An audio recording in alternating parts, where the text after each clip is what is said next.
పురుషోత్తం గారు, ప్రస్తుతం అసెంబ్లీలో మంత్రులు మాట్లాడుతున్న మాటలు ఏపీ ప్రజలనే కాదు, రెండు తెలుగు రాష్ట్రాలలోనూ ఉన్న వ్యక్తులను కొన్ని ఆలోచనలకు తావిస్తున్నట్లుగా మనం చూస్తూ ఉన్నాం. సో ఒక్కొక్క పాయింట్ మీ దగ్గర నేను పెడతా. రైట్, అప్పట్లో వైజాగ్ రిషికొండను బోడిగుండు చేసేసి వందల వేల కోట్లు ఖర్చు పెట్టి అక్కడ బిల్డింగ్స్ కట్టేస్తున్నారు. సో ఇది అంటే ఇప్పుడు కూటమి ప్రభుత్వం, అప్పుడు చంద్రబాబు నాయుడు గారు సంబంధించిన వ్యక్తులందరూ కూడా చాలా బాహాటంగానే విమర్శలు గుప్పించారు. బట్ నిన్న మనం చూడొచ్చు అసెంబ్లీలో ఆ బిల్డింగ్ సంబంధించి ఎన్ని కోట్లు అయ్యాయి, లేకపోతే లెక్కకి సంబంధించి పరిమితులు ఉండే చేశారా లేదా, ఇవన్నీ కూడా మంత్రులే స్వయంగా ఒప్పుకుంటున్న పరిస్థితి. ఫస్ట్ థింగ్ ఏం చెప్తారు? ఒకటి, ఋషికొండ భవనాలకు సంబంధించినంత వరకు రెండు అంశాలు. ఒకటి, ఆ రోజు ప్రతిపక్షం, ఈ రోజు అధికారంలో ఉన్నటువంటి కూటమి చెప్పిన మాటలకి ప్రజలు ఎన్నికల్లో విలువ ఇచ్చారు. దానికి కారణం ఏంటంటే విపరీత అంశాలు చెప్పడం మాత్రమే కాదు, అధికారంలో ఉన్న ఆనాడు వైసీపీ ప్రభుత్వం సరిగ్గా వ్యవహరించకపోవడం వల్ల. నిజానికి ఋషికొండ భవనాలకి పవన్ కళ్యాణ్ గారు వెళ్ళారు. వెళ్ళి ఏం చేశారు? సెల్ఫీ తీసుకున్నారు. చంద్రబాబు నాయుడు గారు వెళ్ళారు. ఇంత ఇంత పెద్ద ఇంత కాస్ట్లీయెస్ట్ బిల్డింగ్ అవసరమా, బిల్డింగ్ బాగుంది, ఇంత అవసరమా అని ఆయన అన్నాడు. అసలు ఆ బిల్డింగ్ కట్టేటప్పుడు జనాన్ని పంపించేస్తుంటే సమస్య వచ్చి ఉండదు కదా. ఇంత అద్భుతమైన బిల్డింగ్ ఇక్కడ కడుతున్నాడు, ఆ ఏరియాకి జనాన్ని పంపించకుండా కట్టారు. దీనివల్ల ఏమైంది? ప్రతిపక్షాలు ఆరోపణలు ఏవైతే చేస్తున్నారో అవన్నీ ప్రజలు నమ్మినారు. కొట్టేస్తున్నాడేమో, అదేమో ఇదేమో నమ్మారు. అసలు మనమే పంపించేస్తుంటే, ఆ రోజు సిపిఐ నారాయణ గారు ఆయన వెళ్ళాడు పర్మిషన్ తీసుకొని, ఇక్కడ బ్రహ్మాండంగా జరుగుతా ఉందని చెప్పాడు. బయట జరుగుతున్న దానికి ఆడికని నారాయణ గారు చెప్పినట్టు ప్రజలు కూడా అని ఉంటారు. ప్రజలను కానీ పంపించుంటే, నేను కూడా దూరం నుంచి చూశాను ఆ రోడ్లో బాత, అద్భుతమైన ఏరియా. నిజానికి ఆ ప్రాంతంలో ఆల్రెడీ కొత్తగా కొట్టేదేం కాదు, అక్కడ టూరిజం గెస్ట్ హౌస్ ఉంది. ఆ గెస్ట్ హౌస్ ని రీమోడలింగ్ చేసి ఒక 4 బ్లాకులుగా బ్రహ్మాండం కట్టారు. అందులో ముఖ్యమంత్రి ఉండడానికి అవకాశం ఉంది, సెక్రటేరియట్ క్యాంపు కార్యాలయం కావచ్చు, ఒక రకంగా అది క్యాంపు కార్యాలయం కావచ్చు, ఆఫీస్ నిర్వహణ పనికొస్తుంది. లేదా మల్టిపుల్ ఓటర్లకు కూడా పెట్టుకోవచ్చు.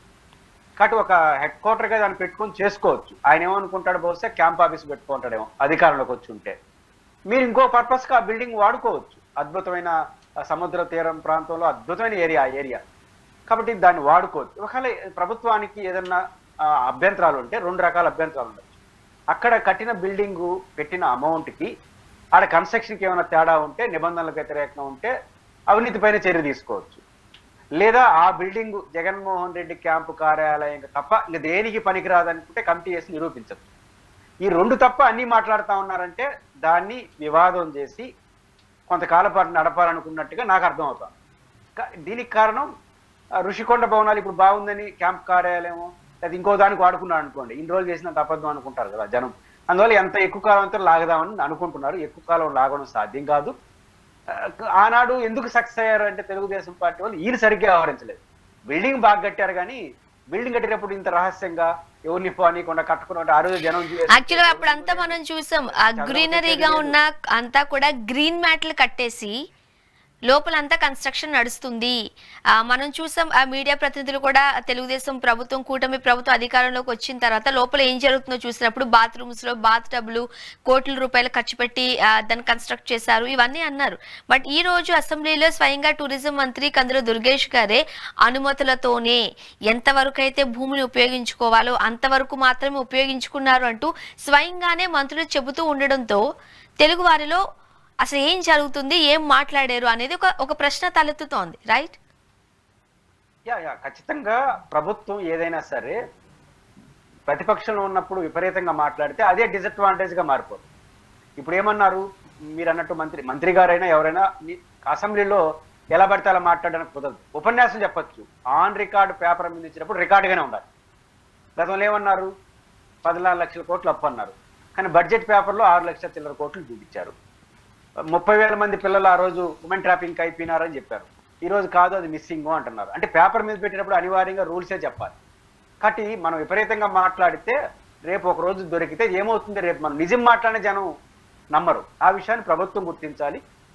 ఏసీపీ వాళ్ళు మనం ఒక అద్భుతమైన బిల్డింగ్ ఆడ కడుతున్నప్పుడు దాన్ని పారదర్శకంగా అందరినీ చూపించి కట్టుంటే ఈ సమస్య వచ్చిండేది కాదు. కాబట్టి ఆ రోజు నమ్మడానికి కారణం వాళ్ళు అబద్ధాలు చెప్పడం మాత్రమే కాదు, వీళ్ళు నిజాలు చెప్పకపోవడం కూడా కారణం. కానీ ఇప్పటికీ అధికార పార్టీ నిజం చెప్పింది, కానీ ఇప్పటికైనా ప్రభుత్వం దాన్ని ఫుల్ స్టాప్ పెట్టి ఆ బిల్డింగ్ ని వాడుకోవడానికి ఎట్లా యూటిలైజ్ చేసుకోవచ్చో ఆ వైపుగా ఆలోచిస్తే ఇప్పటికైనా అది ముగింపు. లేకపోతే ఇదే జరుగుతుంటే రేపు ప్రజలు రేపు ప్రభుత్వం చెప్పే మాట కూడా నమ్మరు.